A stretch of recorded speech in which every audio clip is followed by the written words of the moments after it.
Bonsoir tout le monde, bienvenue à cette séance ordinaire du 4 décembre 2023. Donc au niveau de l'ordre du jour, nous n'avons pas d'ajout et pas de retrait. Est-ce que j'ai un proposeur? J'en fais la proposition. Mme Gravel? Et pour appuyer? J'appuie. Mme Fiatro, tout le monde d'accord? Oui. Oui. Au point 3, consultation publique, donc 3.1. Amendement du règlement de zonage numéro 2013-739 afin d'ajouter l'usage HA habitation en commun dans la zone CV-317. Donc, ce projet de règlement a pour but d'ajouter l'usage HA, comme on vient de dire dans le titre, afin de permettre la location de chambres au rez-de-chaussée en remplacement du bar. Donc, on voit ici sur la carte que vous avez à la maison et à l'écran ici pour ceux qui sont dans la salle. Donc, c'est la Taverne du Pont. Donc, une conversion qui va se faire. Donc, c'est des chambres qui vont être installées à la place du bar. Donc, la distinction ici, c'est que les chambres louées, c'est des chambres qui partagent un espace commun. Donc, on peut penser à la cuisine. La modification fait suite à une demande de l'entreprise en tant que telle, donc ce n'est pas l'initiative de la Ville, et j'ai une recommandation favorable du Comité consultatif d'urbanisme. Est-ce que j'ai des questions dans la salle?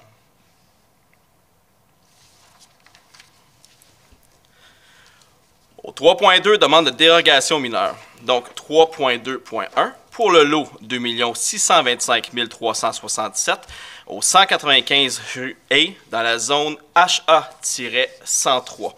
Donc, ici, c'est afin de permettre l'implantation d'un abri auto permanent d'une hauteur de 4,98 mètres dans la cour avant, à plus de 6 mètres de la ligne de propriété avant, alors que la réglementation d'urbanisme prévoit que la construction accessoire aux usages habitation peuvent être implantées uniquement dans les cours latérales ou arrière et que la hauteur maximale des dites constructions accessoires est de 4,5 mètres.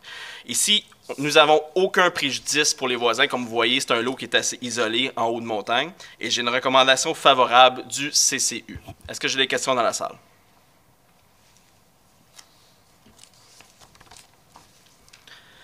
Au 3.2.2 pour le lot vacant 6 434 822 sur la rue principale dans la zone CB-205. Donc, ici, c'est afin de permettre la réalisation d'une opération cadastrale visant la création du lot projeté d'un frontage de 20,96 mètres à même le lot, alors que la réglementation d'urbanisme prévoit un frontage minimal de 50 mètres dans la zone CB-205. J'ai une recommandation favorable du CCU ici et une note disant que l'opération cadastrale donnera une forme plus régulière au lot et facilitera l'implantation d'une nouvelle rue. Est-ce que j'ai des questions dans la salle?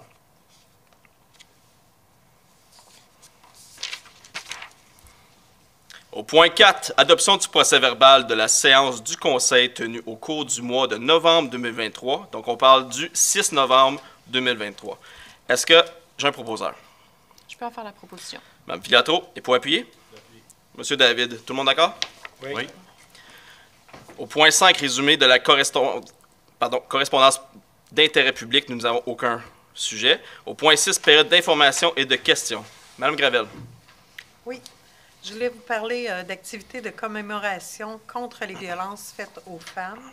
Il y a une campagne annuelle de 12 jours d'action contre les violences faites aux femmes. C'est une belle occasion de réfléchir collectivement au phénomène des différents types de violences qui touchent les femmes, puis de présenter des solutions concrètes pour enrayer ce fléau.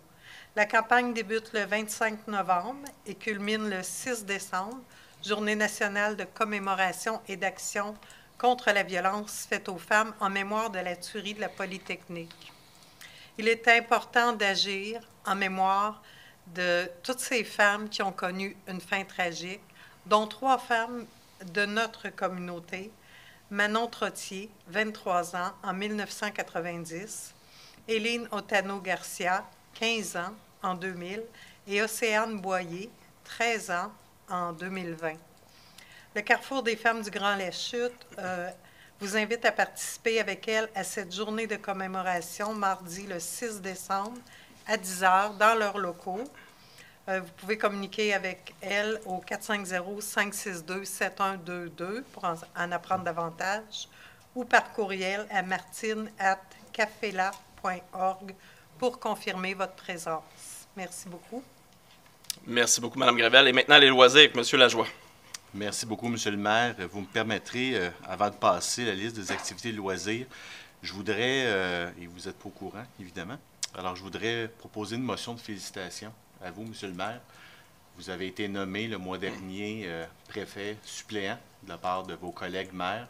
Donc, au nom de mes collègues du conseil municipal, au nom des employés, toutes nos félicitations. Bien, merci beaucoup. C'est très apprécié.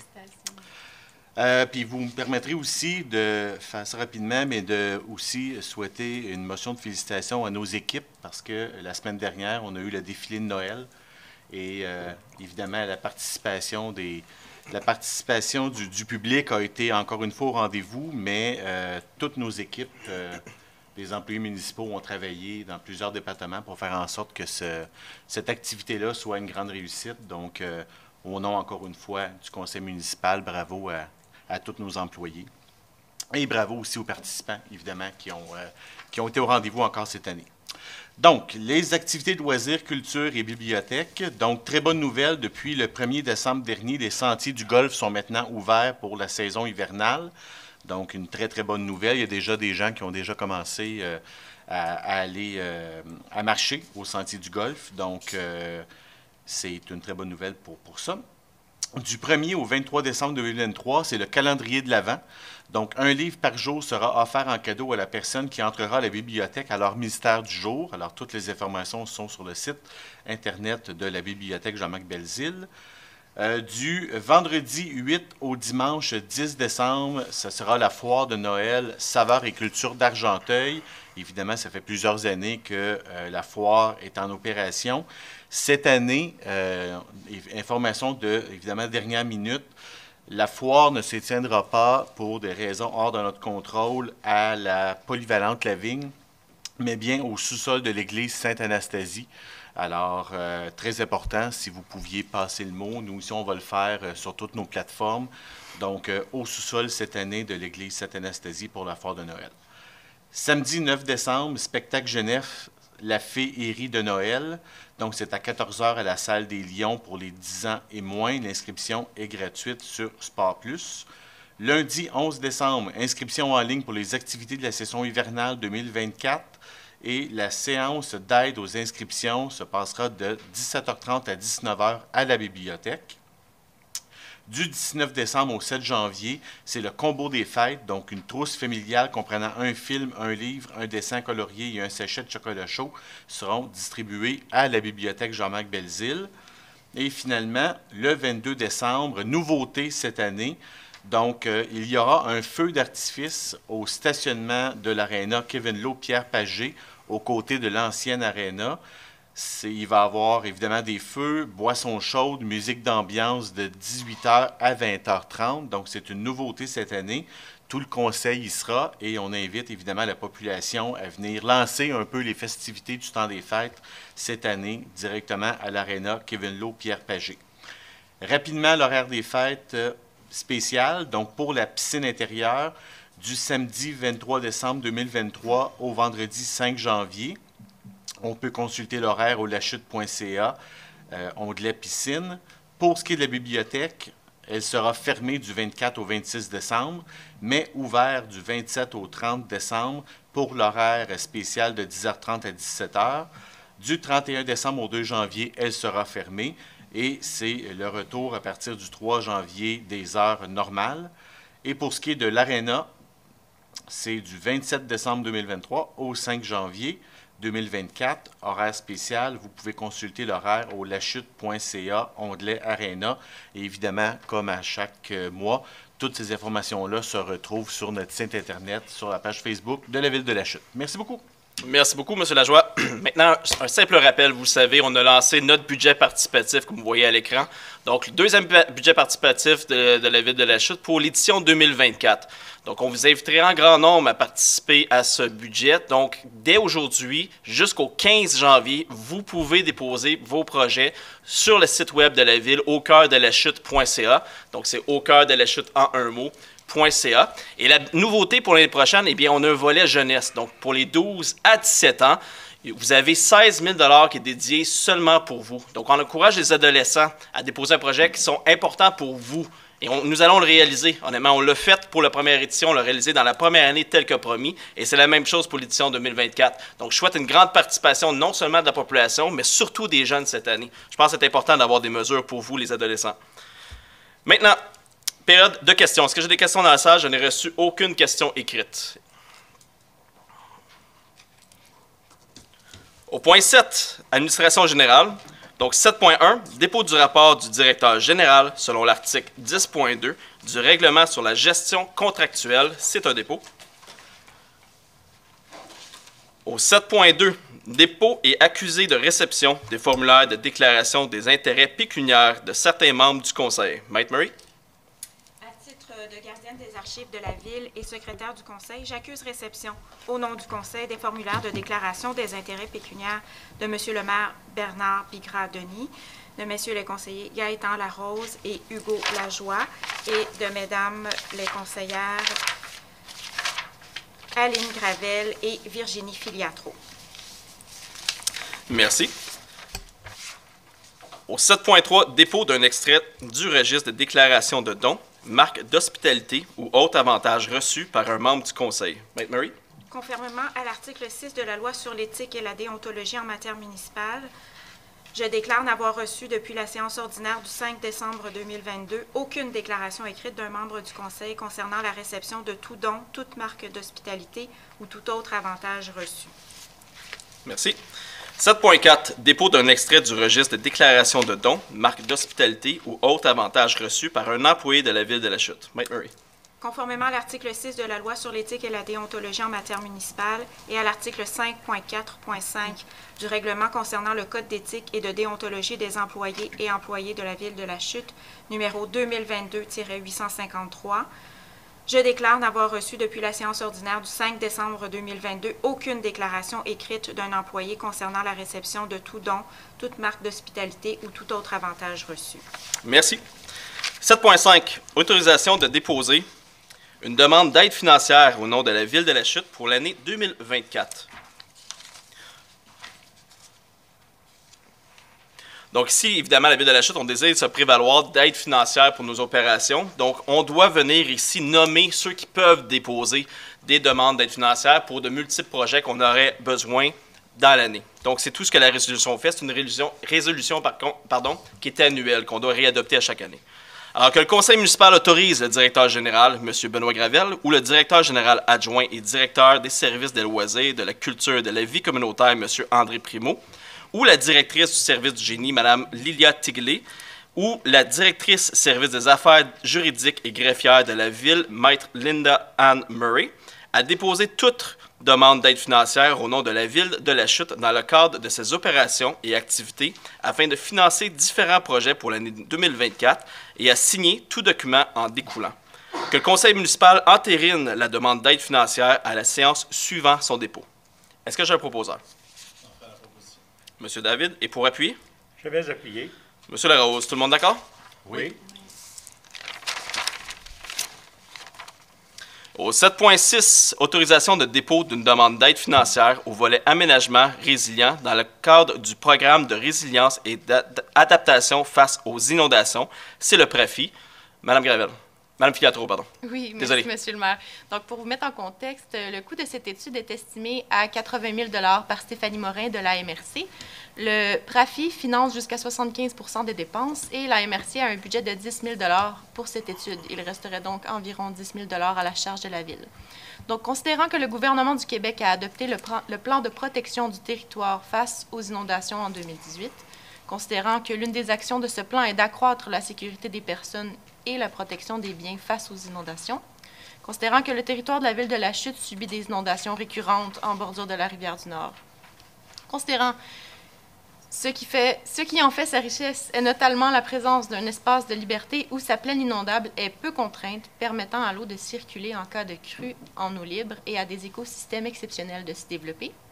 considérant que la Ville y voit un intérêt stratégique à augmenter la résilience de la communauté lachutoise et de ses écosystèmes, je propose que le Conseil municipal de la Ville de la Chute permette au directeur général ou au directeur général adjoint de procéder au dépôt d'une demande d'aide financière au volet aménagement résilient dans le cadre du programme de résilience et d'adaptation face aux inondations. Je propose aussi que le conseil municipal autorise le directeur général ou le directeur général adjoint à signer pour et au nom de la Ville de la Chute tout document utile et nécessaire afin de donner plein effet à la présente. Je propose que la Ville de la Chute s'engage à respecter les modalités du guide qui lui sont applicables et que la Ville de la Chute s'engage, s'il obtient une aide financière pour son projet, à payer tous les coûts non admissibles au profit associés à son projet, y compris tout dépassement des coûts, la part des coûts admissibles qui n'est pas subventionnée et qui lui incombe, ainsi que les coûts d'exploitation continue et d'entretien de l'infrastructure ou de l'aménagement subventionné. Merci. Donc, c'est proposé par Mme Filiatro. Et pour appuyer? Je vais appuyer. Monsieur David. Tout le monde d'accord? Oui. Oui. Au 7.7, autorisation de signature de l'avenant au bail avec Cogeco Media Inc. pour l'utilisation d'un espace sur le site de la tour de communication sur le chemin Saint-Clair. Donc, la Ville de la Chute est propriétaire du 86 chemin Saint-Clair dans la ville de Brownsburg-Chatham et on l'utilise pour une tour de communication pour nos opérations municipales. Mais Cogeco a également une tour de communication sur ce lot-là, donc on leur charge tout simplement un loyer. Donc ici, on vient reconduire un loyer pour 2024, 2025 et 2026. Alors que le conseil municipal autorise le maire et la greffière à signer l'avenant pour la prolongation du bail avec Cogeco Media Inc. pour 3 ans, soit du 1er janvier 2024 au 31 décembre 2026, que la valeur maximale annuelle pour 2024, 2025 et 2026 soit établie à 10 671 $ taxes en su. Est-ce que j'ai un proposeur?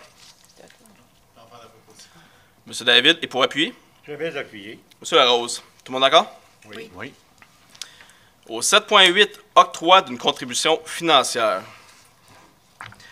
Que le conseil municipal accorde une aide financière ponctuelle et non récurrente aux organismes, individus et projets suivants à même le poste réception et dons législation pour un montant de 1 000 $ à la Citadelle de la Chute dans le cadre de sa campagne de financement annuel 2023. Et je pense que je ne veux pas dire l'anglicisme, mais le timing est bon. Vous venez de faire une présentation justement de la raison de l'organisme.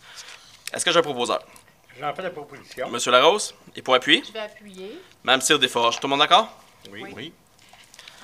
Au point 8, 8.1, comptes à payer, fonds d'administration et fonds d'immobilisation, approbation des listes des comptes à payer en date du 4 décembre 2023. Monsieur Lajoie. Merci, Monsieur le maire. Donc, je propose que les comptes à payer soient approuvés tels que présentés pour des montants de 1 859 719,77 et de 1 608 341,61 payables respectivement par les fonds d'administration et d'immobilisation. Merci. Donc, proposé par Monsieur Lajoie. Et pour appuyer? Je vais appuyer. Mme Cyr Desforges, tout le monde d'accord? Oui. Au 8.2, contrat de soutien aux logiciels, progiciels et applications pour l'année 2024. Donc, ici, on utilise le logiciel PG Solutions qu'on appelle pour le département des services, finances et trésorerie, urbanisme et la cour municipale. Et on a besoin de soutien technique annuel pour assurer que les logiciels fonctionnent bien, pour que les progiciels et pour la mise à jour. Alors, c'est ce qu'on vient faire. C'est une résolution annuelle, encore une fois. Donc, il est proposé que le conseil municipal autorise le paiement des factures pour le contrat d'entretien de solutions aux logiciels, progiciels et applications pour la période du 1er janvier au 31 décembre 2024 à PG Solutions Inc. pour un montant de 103 841, taxes en su.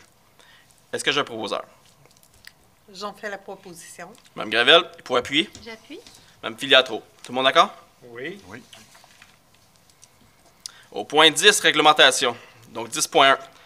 Adoption d'un règlement modifiant le règlement 2023-860, décrétant un emprunt et une dépense de 420 000 $ pour des travaux de pavage et d'éclairage sur la rue Sainte-Croix, afin d'augmenter l'emprunt et la dépense à 540 000 $.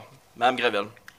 Merci, Monsieur le maire. Considérant que le budget pour la réalisation des travaux a augmenté suite à la réception de la plus basse soumission conforme reçue dans le cadre d'un appel d'offres public du 7 juillet 2023, considérant qu'il est nécessaire d'amender le règlement 2023-860 afin de pourvoir aux coûts excédentaires, considérant que le projet est inscrit au PTI 2023-2024-2025 sous le numéro 2808, 20808.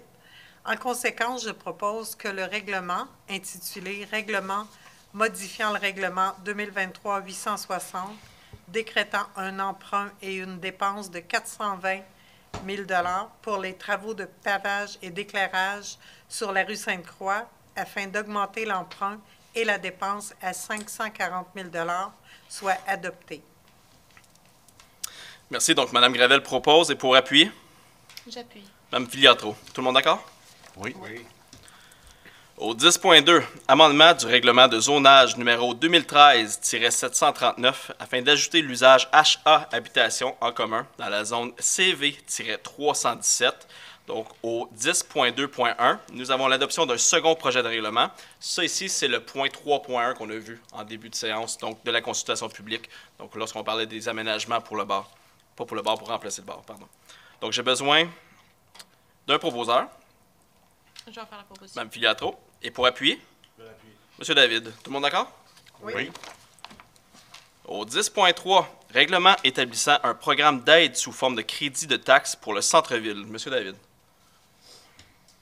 Alors, j'aimerais présenter la motion ici et peut-être parler un peu plus de ce programme-là qui est très intéressant, qui va être reconduit pour 10 ans, qui, dans le fond, qui offre aux propriétaires du centre-ville l'opportunité de rénover tout ça. Le conseil municipal croit que c'est important, juge que c'est opportun de favoriser de l'implantation, la construction, la reconstruction, la rénovation, la transformation et même l'agrandissement des bâtiments pour revitaliser le centre-ville.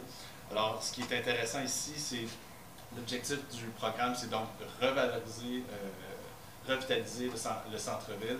Et donc, il y a plusieurs conditions, mais aussi, ce qui est intéressant, c'est que ça vous offre un congé de taxe sur l'augmentation suite de votre valeur foncière, donc suite aux rénovations. Alors, il y a des montants qui sont là-dessus. C'est un beau projet. Je pense que ça vaut la peine de travailler un peu sur notre beau centre-ville.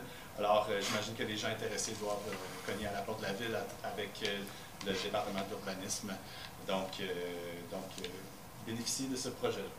Oui, juste pour apporter une certaine précision, le règlement est pour 10 ans, mais le congé de taxe pour 5. Merci beaucoup. Donc, l'avis de motion est déposé par M. David et j'ai besoin d'un nom pour le dépôt d'un projet de règlement. Je donne une minute, Mme Filiatro. bien sûr.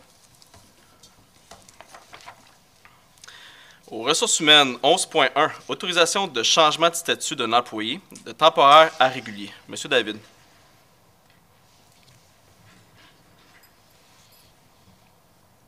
Alors, à 11.1, merci. Ma collègue me rappelait que mon micro était fermé. Merci beaucoup, Virginie. Donc, ici, considérant que M. Michel Sirois est à l'emploi de la Ville de la Chute depuis le 30 mai 2022 et donc que M. Sirois a atteint les 3120 heures travaillées entre la date de la présente séance du conseil municipal et la date de la prochaine séance. Donc, il est proposé que le conseil municipal autorise le changement de statut d'emploi d'employé temporaire à un statut d'employé régulier de M. Michel Sirois à compter de l'atteinte de 3120 heures travaillées à titre d'employé temporaire, selon les termes et les conditions définis par la Convention collective de travail entre la Ville de la Chute et le Syndicat canadien de la fonction publique, section locale 2211 FTQ des employés col bleu. Alors, félicitations, M. Sirois. Merci beaucoup. Donc, proposé par M. David. Pour appuyer, Je laisse appuyer. M. Larose. Tout le monde d'accord? Oui. Au 11.2, autorisation de changement de statut d'un employé temporaire à régulier. M. Lajoie. Merci, M. le maire. Donc, considérant que M. Jean-François Léveillé-Turcotte est à l'emploi de la Ville de la Chute depuis le 6 juin 2022 à titre d'employé temporaire et considérant que M. Jean-François Léveillé-Turcotte atteindra 3120 heures travaillées entre la date de la présente séance du Conseil et la date de la prochaine séance. Donc, en conséquence, je propose que le Conseil municipal autorise le changement de statut d'employé temporaire à un statut d'emploi d'employé régulier de M. Jean-François Léveillé-Turcotte à compter de l'atteinte de 3120 heures travaillées à titre d'employé temporaire selon les termes et les conditions définies à la Convention collective de travail entre la Ville de la Chute et le Syndicat canadien de la fonction publique, section locale 2211 FTQ, des employés col bleu. Et comme le disait mon collègue, alors toutes nos félicitations à M. Léveillé-Turcotte. Merci. Donc, c'est proposé par M. Lajoie. Et pour appuyer, Je vais l'appuyer. Mme Gravel. Tout le monde d'accord? Oui. Travaux publics et génie. Donc, 12.1. Rejet des soumissions concernant les analyses de laboratoire 2024 à 2026. Donc, le prix du plus bas soumissionnaire ici était supérieur à 121 200 taxes incluses, ce qui est le seuil à respecter pour un appel d'offres sur invitation. Donc, on est dans l'obligation légale de rejeter les soumissions. C'est ce qu'on vient faire.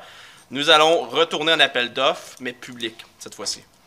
Donc, il est proposé que le conseil municipal rejette les soumissions reçues en date du 23 novembre 2023 concernant les analyses de laboratoire 2024 à 2026. Est-ce que j'ai un proposeur? J'en fais la proposition. Mme Gravel, et pour appuyer? J'appuie. Mme Filiatro. Tout le monde d'accord? Oui. Au 12.2, autorisation de modification d'une zone d'interdiction de stationner du côté sud de la rue Charles entre l'avenue Amford et la rue Saint-Jacques. Mme Cyr-Desforges. Merci, M. le maire. Considérant l'interdiction de stationner du côté sud de la rue Charles, entre l'avenue Amford et la rue Wilson, durant la période hivernale, soit du 15 novembre au 15 avril, considérant que la rue Charles est étroite et qu'il est difficile d'y circuler, en été comme en hiver, lorsqu'il y a des véhicules stationnés des deux côtés de la rue. Alors, je propose que le conseil municipal autorise la modification de l'interdiction de stationner du côté sud de la rue Charles, entre l'avenue Amford et la rue Saint-Jacques, pour une interdiction en tout temps. Que le conseil municipal autorise le service des travaux publics à procéder à la modification de la signalisation. Merci. Donc, c'est proposé par Mme Cyr-Desforges. Et pour appuyer? Je vais appuyer, M. le maire. Monsieur Lajoie. Désolé, c'est ce que je viens de dire. Je perds ma voix. Je viens de me rendre compte que donc, je ne suis pas un adolescent qui mue. Au 12.3, autorisation d'implantation d'une zone d'interdiction de stationner au côté nord de l'avenue Amford. Mme Cyr-Desforges. Alors, considérant que l'accès au stationnement du centre médical Argenteuil est sur l'avenue Amford, considérant que des véhicules se stationnent de part et d'autre de l'accès du centre médical Argenteuil sur l'avenue Amford, considérant que les véhicules stationnés à proximité de l'accès occasionnent un problème de visibilité et de risque de collision à la sortie du stationnement du centre médical Argenteuil. Alors, je propose que le conseil municipal autorise l'implantation d'une zone d'interdiction de stationner du côté nord de l'avenue Amford, entre l'avenue de la Providence et l'ouest de l'entrée charretière du 16 avenue Amford, que le conseil municipal autorise le service des travaux publics à procéder à l'implantation de la signalisation afin de l'adapter à la nouvelle configuration. Merci. Donc, encore une fois, proposé par Mme Cyr-Desforges. Et pour appuyer? Je vais appuyer encore une fois. Monsieur Lajoie. Tout le monde d'accord? Oui. 12.4, autorisation pour la fermeture d'une section de la rue Court. Donc, ici, on a une problématique au niveau de la circulation. Est-ce que nous l'avons à l'écran, M. Primo?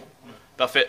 Donc, il y a une section de la rue Court qui permet de sortir sur la rue principale, juste devant le panneau arrêt. Donc, ici, on est devant le Tim Hortons, à la station-service Canadian Tire, comme vous pouvez voir. Ce qui crée une problématique non seulement au niveau de la sécurité pour les piétons, parce que lorsqu'on sort, bien, on sort à la verticale un peu. Donc, les conducteurs ne voient pas les piétons.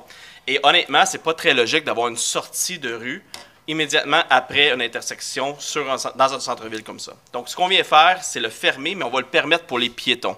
Donc, la rue Court va devenir un cul-de-sac. Donc, initialement, la seule raison qu'on le fait, c'est pour des raisons d'enjeux de sécurité.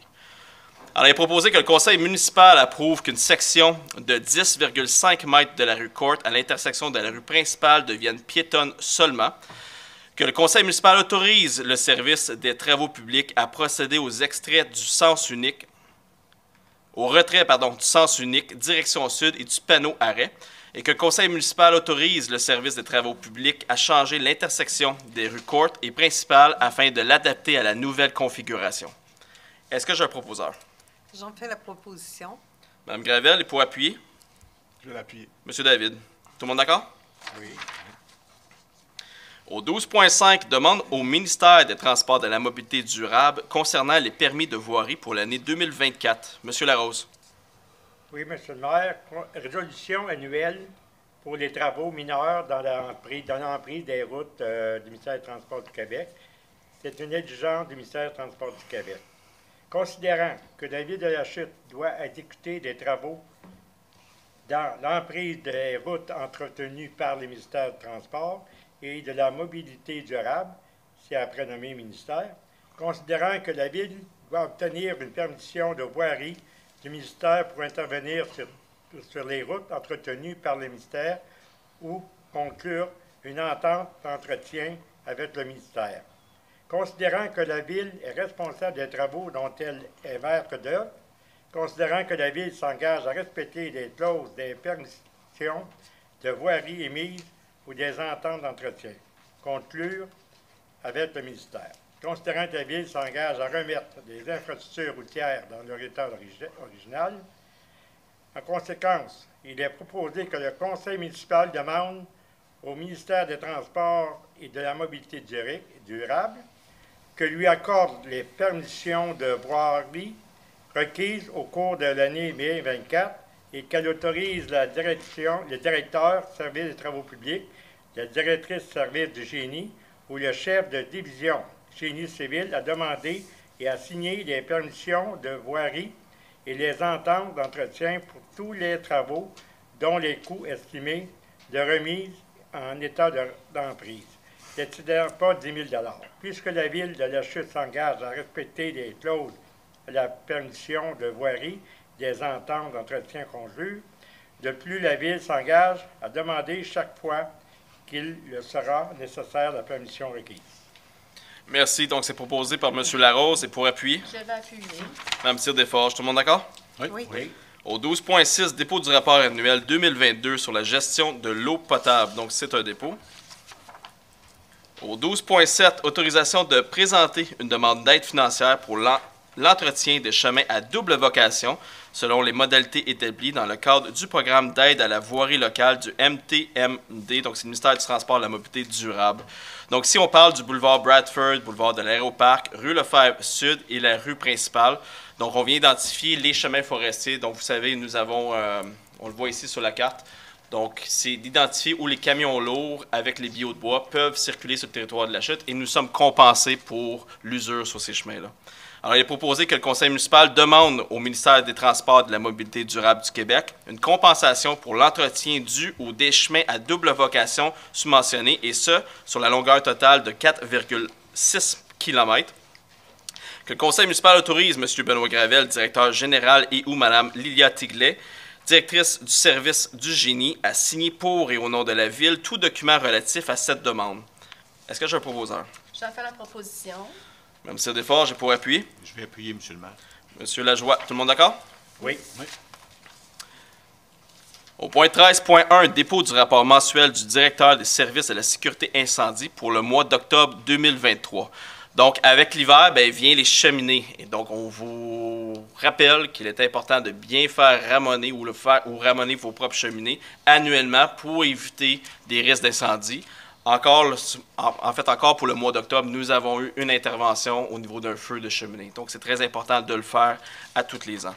Donc, pour le mois d'octobre 2023, nous avons 45 interventions totales. Si on compare au mois d'octobre 2022, nous avions 42. Donc, on peut dire que c'est un mois qui est stable pour le mois d'octobre.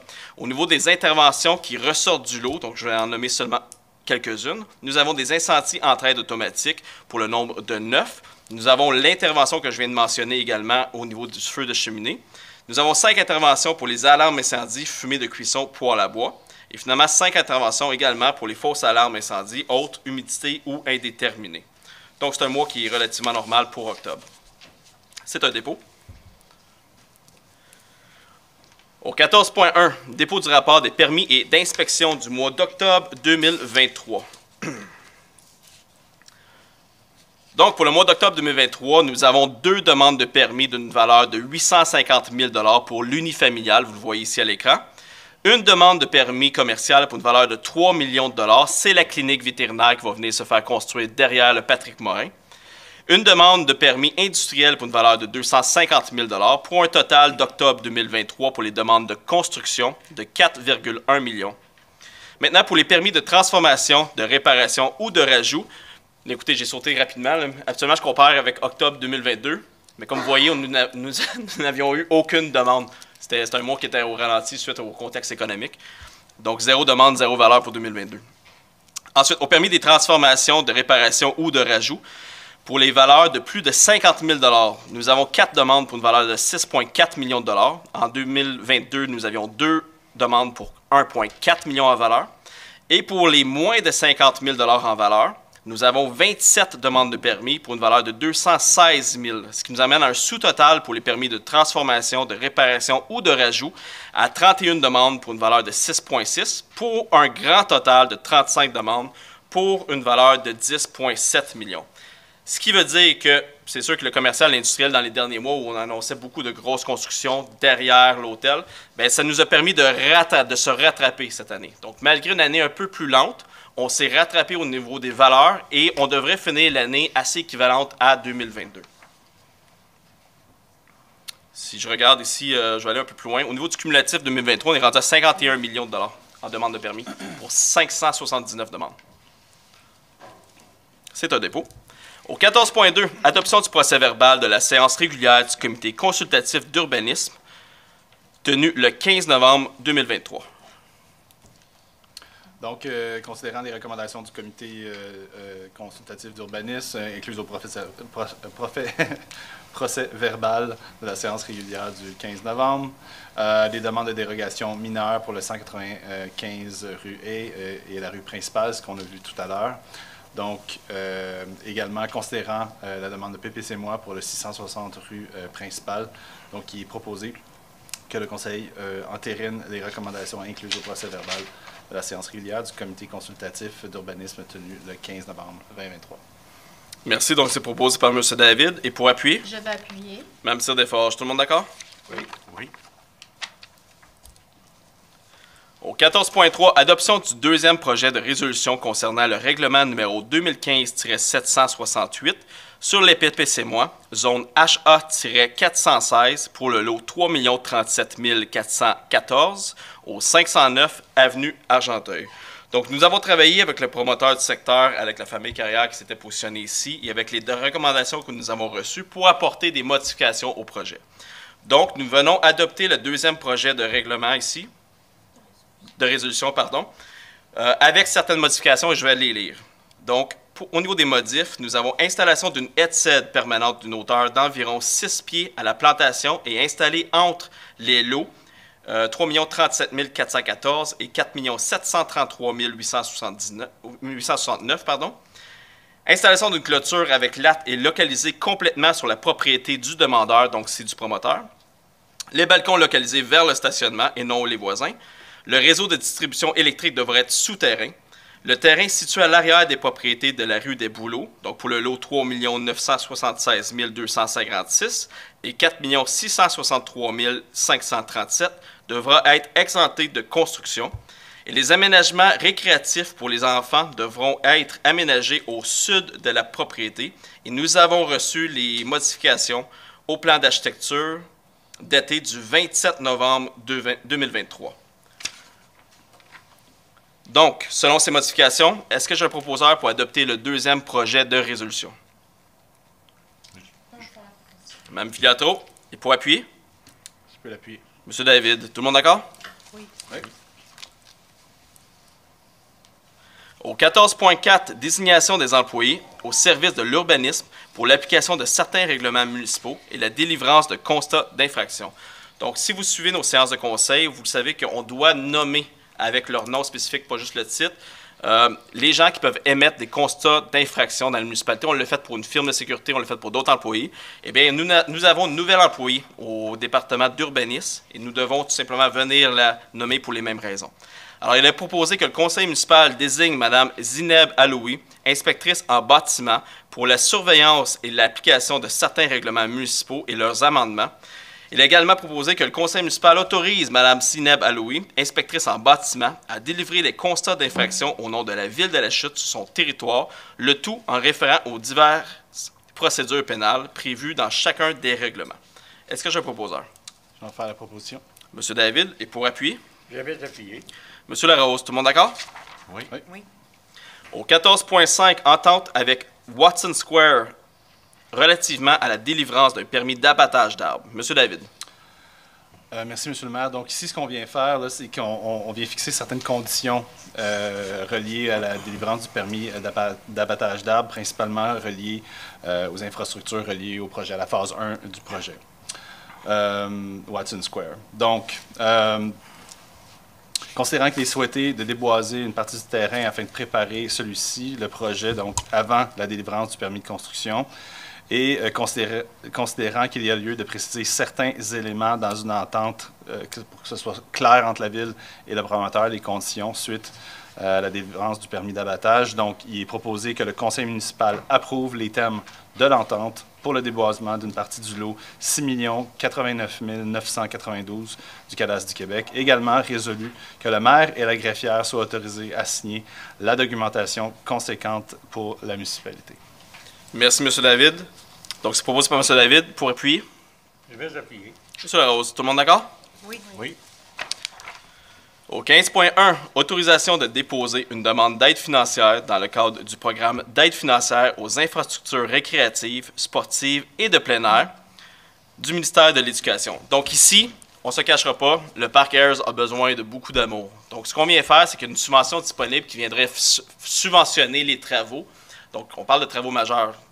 Terrain de tennis, basketball, skatepark, pump track. Monsieur Primo? C'est ça? Bon, c'est déjà beaucoup.